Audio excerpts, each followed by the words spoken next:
The Hawks and Their Friends by Ellen C. Babbitt. A family of hawks lived on the western shore of a lake not far from the great forest.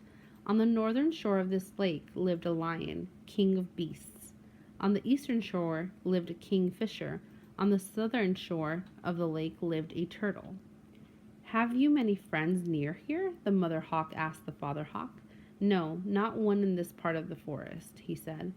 You must find some friends. We must have someone who can help us if we ever are in danger or in trouble, said Mother Hawk. With whom shall I make friends? Asked the Father Hawk.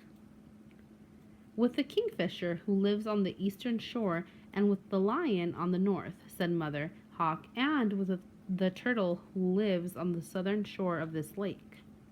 The Father Hawk did so. One day, men hunted in the great forest from morning until night, but found nothing. Not wishing to go home empty-handed, they went to the western shore of the lake to see what they could find there. Let us stay here tonight, they said, and see what we can find in the morning.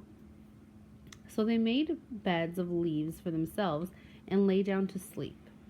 They had made their beds under the tree in which the hawks had their nest. But the hunters could not go to sleep because they were bothered by the flies and mosquitoes.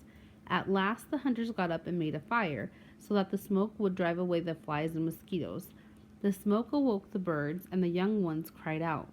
Did you hear that? Said one of the hunters. That was a cry of birds. They will do very well for our breakfast. There are young ones in that nest. And the hunters put more wood on the fire and made it blaze up. Then the mother bird said to the father, These men are planning to eat our young ones. We must ask our friends to save us. Go to the kingfisher and tell him what danger we are in. The father hawk flew with all speed to the kingfisher's nest and woke him with his cry. Why have you come? Asked the kingfisher. Then the father hawk told the kingfisher what the hunters planned to do. Fear not, said the kingfisher, I will help you. Go back quickly and comfort my friend, your mate, and say that I am coming. So the father hawk flew back to his nest, and the kingfisher flew to the western shore and went into the lake near the place where the fire was burning.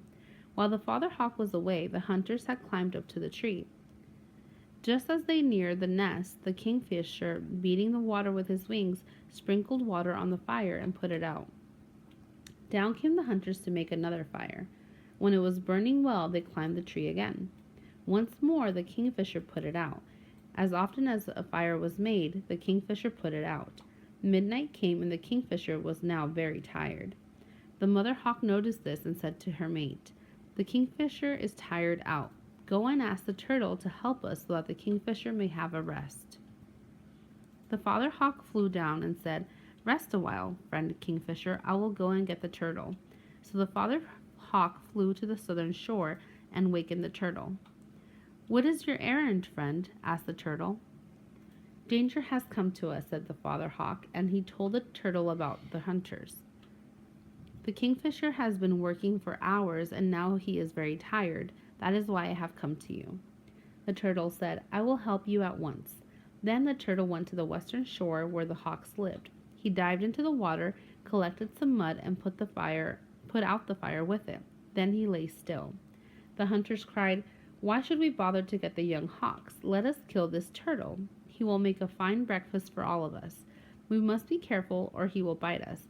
Let us throw a net over him and turn him over. They had no nets with them, so they took some vines and tore their clothes into strings and made a net. But when they had put the net all over Turtle, they could not roll him over. Instead, the turtle suddenly dived down into the deep water. The men were so eager to get him that they did not let go of the net, so down they went into the water, but the turtle escaped.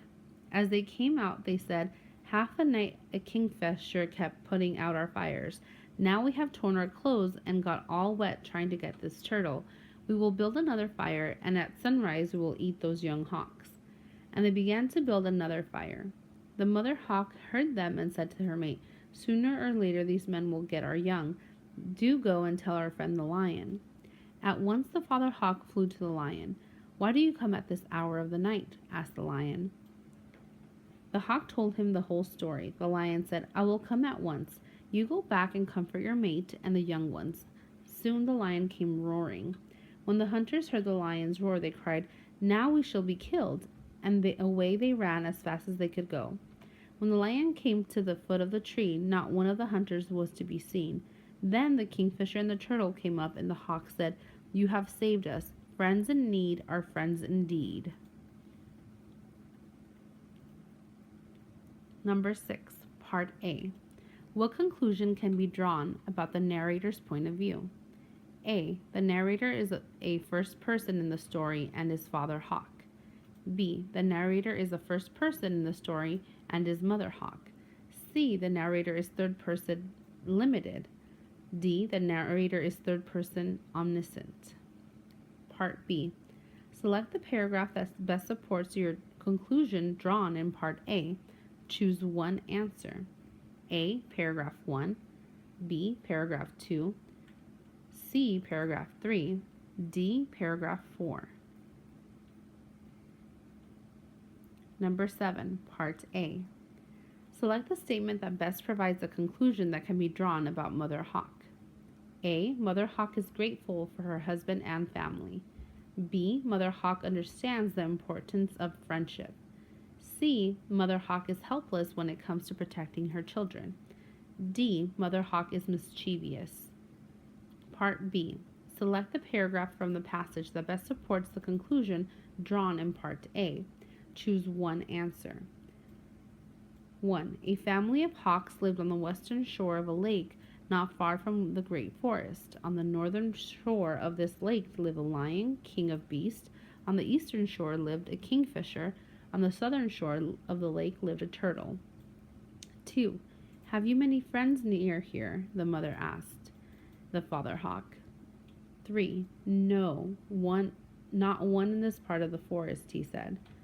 4. You must find some friends. We must have someone who can help us if we are in danger or in trouble, said the mother hawk. Number 8. Read the lines.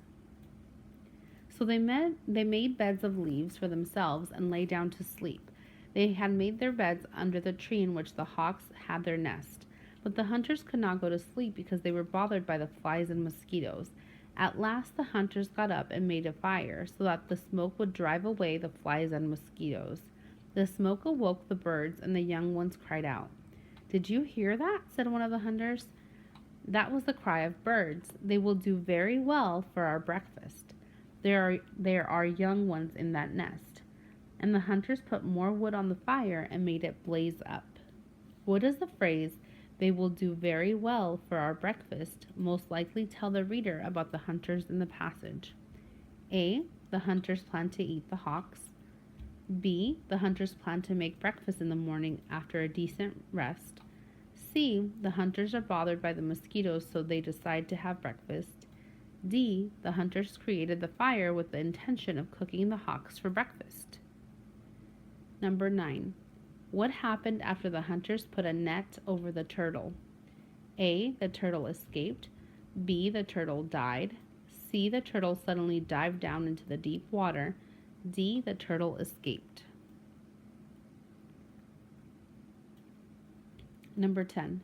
What inference can be made about the theme? Use key details from the passage to support and explain your answer.